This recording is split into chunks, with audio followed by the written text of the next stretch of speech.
Welcome to Let's Get Writing. I'm your host and producer, Catherine Taylor, and I'm coming to you from Grand Falls, Windsor, Newfoundland, and Labrador, Canada. So let us know from where you're watching the show. You can do that by leaving a comment on my YouTube channel at Catherine Taylor TV or on Facebook at Catherine Taylor Media.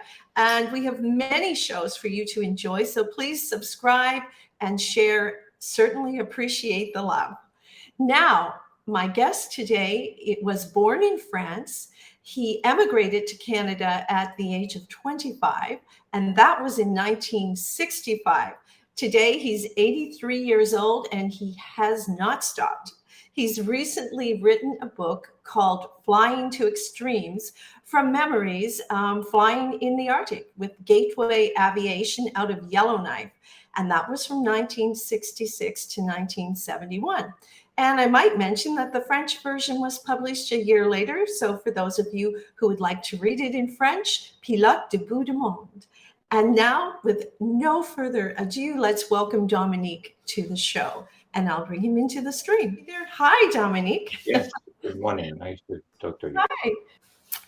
Dominique, you've lived a very full and accomplished life, working not only as a bush pilot where you started, but in senior management roles with various airlines, to teaching economics at McGill University, to operating a sailing school in Vancouver. You've covered air and land and travel and so many things, and now you've decided to become an author. And my first thought and first question was, why a book and why now? The book is the result of my enthusiasm of coming to Canada and finding my way. I came to Canada in a rather desperate condition because I hadn't succeeded in the top school in science in France, and I felt like a failure. So I thought I would hide my embarrassment and my shame and disappear in a deep forest in Canada. And I chose Vancouver because it's on the Pacific coast, and I had vision of young women half naked playing the guitar under palm trees along the Pacific beaches. And that was my kind of environment, plus the forests. And then when I arrived, there was snow and all the logging camps were closed. And so I started flying because I rapidly got the equivalent of my license in France. And I was so amazed by the constructive spirit of Canadians, the attitude that everything is possible if you get into it. The help that I got, even from the administration, which in France always told me it couldn't be done. There was always no, unfortunately, cannot be done. In Canada, it was yes, we could do it. And I don't know how, but we'll find a way. This is the answer I got from the Minister of Transport, from all civil servants. When I told them I'd like to fly because I can't chop trees down because of the snow, that's exactly what they said. Look, that's fantastic. Welcome. We'll see what we can do. I don't know how to do it, but we'll find a solution. And the fellow at Transport Canada guided me and helped me until I got all my papers. I had never seen that before. And I started flying in a country which is beautiful, absolutely spectacular along the coast with the mountains and the beaches and the ocean. It was absolutely spectacular. So I became thrilled. And when I started flying by accident in the north, I was so thrilled and so enthusiastic that I had to share my enthusiasm with somebody. I had to tell the world, and I had nobody around to talk to. So I wrote it down at the time whenever I could. So all these stories were written at the time and published in various articles in magazines in France, which resulted in a bunch of followers trying to come to Canada and join me. So this is where I wrote all these stories. It's to express my enthusiasm of having turned my life around and being able to do what I always wanted to do, which is fly airplane in a beautiful country with supportive people and fascinating passengers in the north. So Well, you that should. I Mhm. just, when I had time, after doing all the other things I did in life, I just put all these notes together to make a book out of it. Well, pretty amazing because as I was down south when I was reading the book, and I'll just pop it up here and you can see it behind Dominique as well. But, I'm basking in the warmth and I'm reading your tales and stories of flying in the north. And I was like, at the best of times, flying can be a bit nerve wracking. And yet I felt like each time you were taking off, it was an adventure. Were you going to get back? I mean, it was like the Wild West. How did you, once you, maybe you didn't even realize what you were going into, did you realize it was going to be as challenging as it was to fly in these areas? Yes, I knew because I was based in Yellowknife. After Mhm. a year of flying up and down the coast here, I ended up with a job in Yellowknife, and and I was scared. Heard so What you love many is the pilot. so many stories about people getting lost in the Arctic Mm. because the compass doesn't work, you see, and the charts or the maps at the time didn't have any colors to them. They were white for the ground and blue for the water.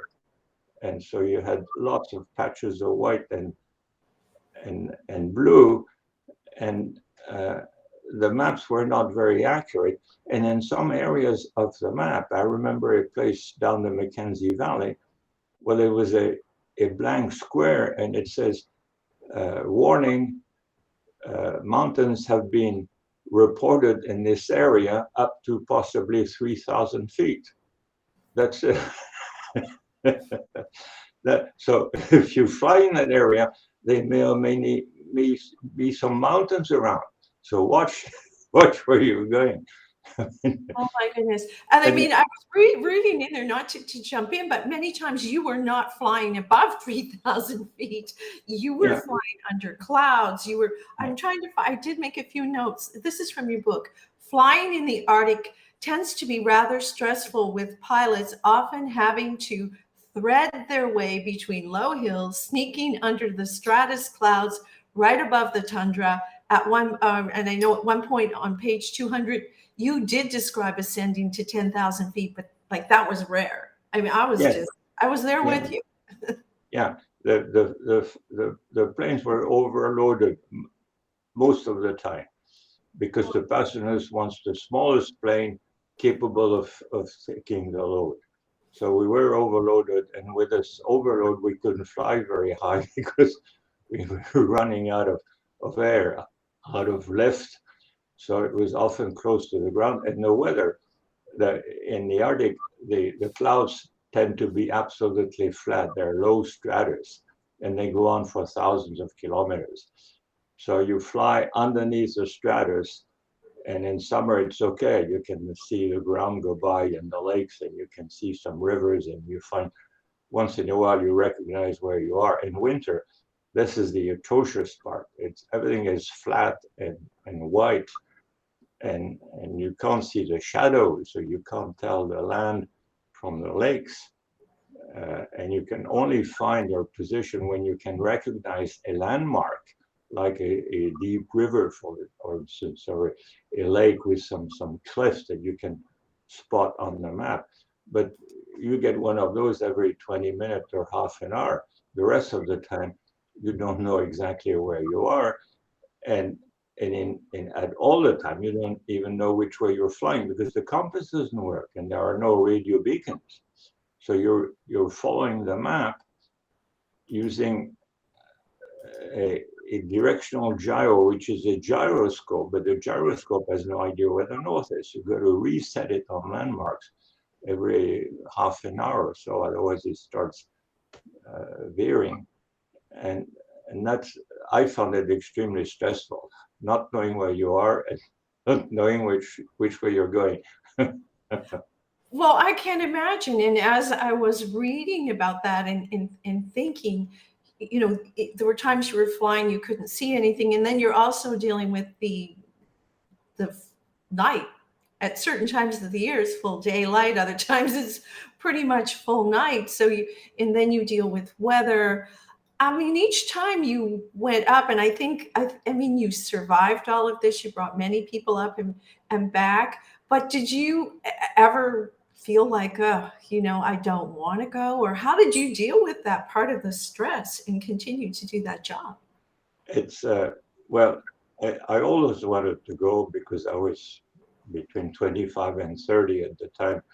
So my frontal cortex wasn't fully developed, and I wasn't afraid of anything.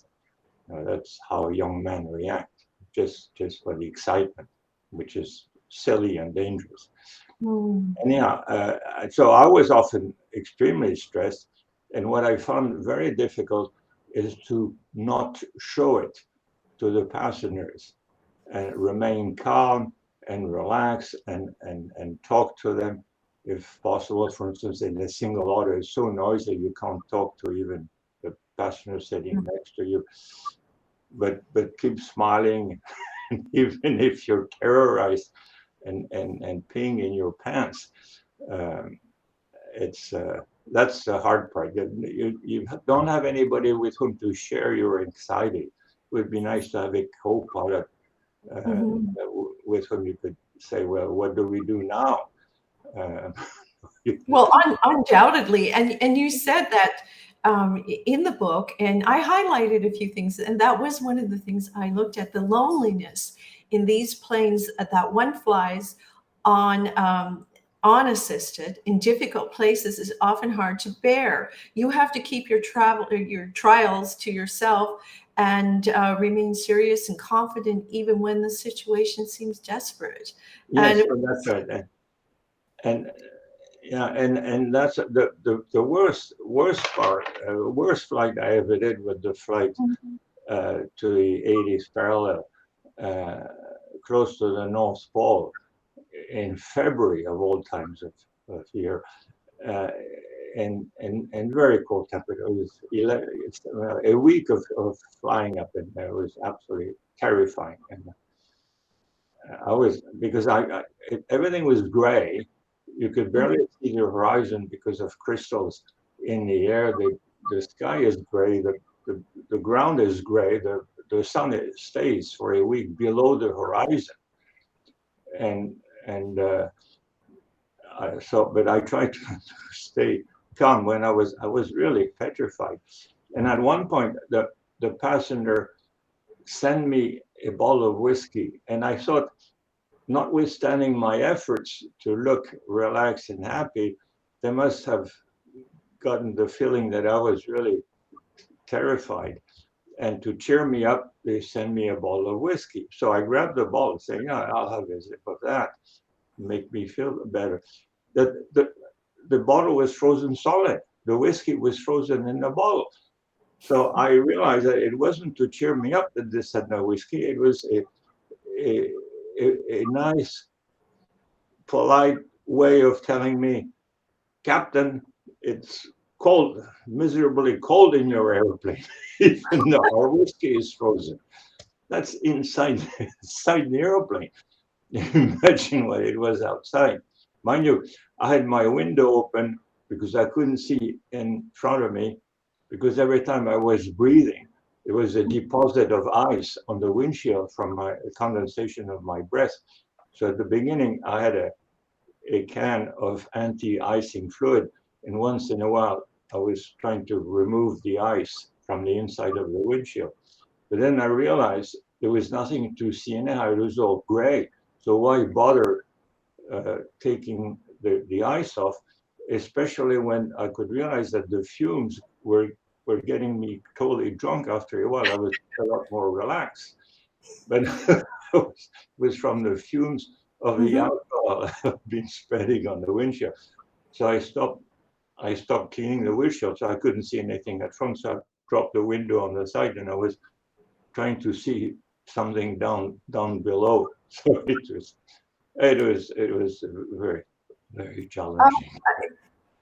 I would be very confident if you were flying a plane I was in. I think you've been through everything, and you Cool Hand Luke comes to mind because not everyone could keep their composure and do the type of things you did. Especially, I'm thinking of your wife here because I want to bring up this picture here, and I hope you can. This is the one, isn't it? Where was not that not the first time you took her with you, and then you sunk the plane? Is that the one? But it went right underwater. The one you were Yeah, telling. this one was with the one with my wife is the one where I went through the ice. On this I had a group of American tourists, and we went up to the Arctic coast to fish for char. And at the end of the day, after those, I mean, I must have spent tens of thousands of dollars to come from the US to here and charter a plane for the day all the way up to the Arctic coast. And yeah, they hadn't had any luck, and there was no char. So they bought a char from an Inuit for $1 to have something to bring home. And on our way back, we tried to push our airplane through the weather and left and right. And I tried to go. We were flying very close to the ground for hours, couldn't get through. So anyhow, I turned around and came back looking for a place to land. Landed in what I thought was a Inuit community, in which was a very small village, not even a village, a hamlet, abandoned. There was nobody in it, just a bunch of old shacks. So we parked for the night, uh, so-called night because it's daylight in the summer. Mm-hmm. And during the night, the airplane sunk. So that's what you see here in the painting. It sunk by itself. So the next morning, it took me 3 days of nonstop working in the water. The water was cold because there was ice about a mile away from there. The water was cold, so I worked. I was totally naked because I had no replacement clothes, and I forced some 10-gallon kegs and wrapped ropes around them and tried to lift the airplane off. And eventually, I got the airplane out from the pontoons, and we flew out. So that's this episode. Oh my So goodness! it means that when you're on your own, and if something happens, like your airplane sinks, you got to find a way to get it out because nobody's going to come and help you. Nobody knew we were there anyhow. So. Well, on one occasion, a gentleman by the name of Ron, I'm just trying to look here to see his name. He did come to help you one time, and it wasn't, and I think it was, you said, might have been you were in your 80s, which would be not too long ago, that you finally had that drink you promised him with him. Like, remember that Yes, story? Yeah. yes, yes. It's a delightful fellow, Ron Sheardon.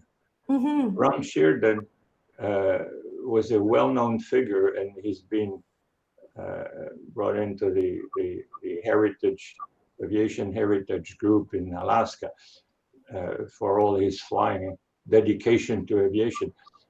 I was flying with some people to the Arctic coast, to a place called Coppermine in the middle of the Arctic coast, and about 45 minutes before we got there, it's a flight of about 5 hours, maybe 45 minutes before we got there, the engine started running very roughly, and it barfed and puked and hesitated and stopped and started again. And yeah, we dragged our way to the coast, and then it quit altogether when we arrived over Coppermine. So we glided on the water, on the ocean in front of Coppermine, and then drifted back to shore. So then my passengers, I think they lived in Coppermine, so they went home and they were happy. That was the end. Now what do I do with my airplane? So I had a toolbox, and I started working on the engine, and I needed parts to replace some wiring, because I discovered that half the engine is burned down. So the wires, the insulation of the spark plug wires had burned down, and there was a leak of hot exhaust gas. So I had no way of fixing it. So I was there working on it, and about 24 hours later, an airplane comes down, lands, and it was this fellow, Bob, and he told me, well, how are things with you? We said, well, not very good because I'm stuck here. My engine burned down and quit on landing. And said, well, I've got the same airplane, and so let me see if I can help you. So he spent an hour, and he had the spare parts in his airplane. So he fixed it, and said, well, now it's okay. Now it's working again. So, and then it disappeared. And then 50 years later, I was able to track him down because I asked him, well, what can I give you something? He said, no, but next time we meet, you buy me a beer. Next time we met was 60 years later. So he came over for supper with his wife, and I finally was able to give him a beer because he had saved me. Otherwise, I'd still be there. Incredible. And there are many wonderful stories in there, honestly, and you do such a beautiful job of capturing the feeling. But one that stayed with me, besides the one where you just about drowned your wife on the first trip, which I would never have gone with you again, and she's remarkable, I might add, but the one where you were flying in the plane de-ice. We all know we de-ice today, and I'm very thankful for it, but you could not avoid this. And the plane was going down 100 feet, 200 feet a minute, and you had so many feet to play with, but you didn't think you were going to make it through that one. And no, I believe that I knew it was on a flight with a single otter, and I had 10 American tourists in their buckets of char. So it was a fairly heavy load. And flying along the Arctic coast, the flight was about 4 or 5 hours, coming back from a little community called Bathersten on the central Arctic coast, and going back to a lodge on Great Bear Lake. And so during the flight, we started flying underneath the clouds, and it got so thick and so low that I could make it. So we flew into the clouds, over the clouds. We could find our way through with the sun. I couldn't read the map. I couldn't tell where I was, but at least I could know which way we were flying because of the sun. I had an astro compass on my airplane to take shots at the sun and find out which direction we were flying, at least. And eventually the clouds got thicker and thicker, and we ended up flying. We couldn't go over them, couldn't go underneath it. So we flew into them. But then the problem was I didn't know where I was, and I didn't know which way I was going because I had lost reference to the sun, which is most embarrassing. And the other thing is that in the clouds, when it's cold or around zero, you run the risk of picking up ice, which we did. And we picked up more and more ice, and I eventually increased power, put the flaps down, and did everything I could to try to keep the airplane flying. And when everything was pushed to the limit, I couldn't do anything else. We started going down. And I found it very interesting because I knew we were going down. I knew we hit the ground at cruising speed because there was fog all the way down, and solid fog right on the ground. So we'd come down over the tundra and never see the ground coming, and hit at cruising speed with full power on when we got down, and there's nothing I could do. So I was surprised because I thought it was just boring. We spent 20 or 25 minutes going down, and I had nothing to do. There was nothing to see. And I looked back, and I was wondering whether to tell the person, look, in about 15 minutes at the rate we're going, we'll just explode on the tundra. But then they were all happy. Some of them were asleep. Some of them were reading because it was a smooth flight. So I said, well, look, they're happy. I'm happy. Why disturb them and give them the bad news? So we went down, down, down. And when we got to the level of the tundra, I knew it was coming. And so I dropped the window to look and try to see the ground before we hit it. And indeed, I saw the ground coming up fairly quickly by looking down. And so I just pulled back to level off the airplane so we didn't hit it with the nose into it, but just as if we were landing. We were flying at 200 kilometers per hour. And as the airplane slowed down and stalled at high speed, we hit the ground, except that when we hit, it was water and we were on pontoons. So we made what I would call a landing at virtually cruising speed in the fog. We just hit the lake. So I chopped off the power and I couldn't see anything through the open window. It was all fog and water. I couldn't see the edge, but my passenger told me he could see the edge of the lake on his side. It was very close. We landed nearly parallel to the side of. So I told him, well, look, tell me where we can park the airplane because we're sinking. With all this ice, we're sinking in the lake. I didn't know whether it was lake or river or whatever. So, and all of a sudden he told me, oh, there's a little beach there. So I turned the airplane 90 degrees, and sure enough, there was a little beach, and I rammed the airplane on the beach, and I was totally baffled. So I let the engine cool off because all the needles were in the red. We've been far for 25 minutes. And I saw my passengers staring out through the window. So I said, well, what are you looking at? Because on my side, I couldn't see it. And he said, well, I'm looking at the tents. Tents in the tundra, and there's nothing in in a radius of 500 or 1,000 kilometers. There's no community. There's nothing. So I looked out, and sure enough, there are 2 tents.